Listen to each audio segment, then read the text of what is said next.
ايه ده؟ الشاشة فصلت. الشاشة الوسطية بتاعت العربية فصلت مرة واحدة كده وانا ماشي، والشاشة دي فيها كل حاجة انا بعمله من خلالها.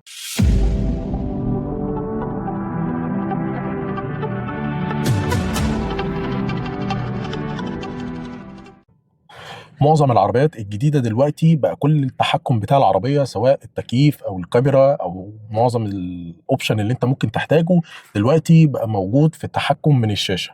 وممكن لا قدر الله وانت ماشي الشاشة دي تفصل منك. فخليني اقول لك على بعض الحلول اللي ممكن تعملهم لو لا قدر الله حصل لك الموقف ده او الظرف ده يعني. اول حاجه عايزك تعملها، اوعى تتوتر. تاني حاجه، حاول تعمل ريستارت للعربيه، يعني اقفل العربيه خالص واستنى بتاع دقيقه كده وافتح تاني. لو الشاشه لسه ما فصلتش او ما فيش اي حاجه حصل فيها، اطفي العربيه واقفل الكونتاكت خالص وسيبها شويه اطول. في عربيات بيبقى موجود في زرار ريستارت للشاشه، فده لو موجود اضغط عليه. لو المشكله لسه ما اتحلتش يبقى ده غالبا سوفت وير ومحتاج تحديث. واخر حل هو انك تروح التوكيل، عشان ممكن تبقى كهرباء، او ممكن تكون مشكله يعني في الكهرباء او مشكله في الشاشه نفسها.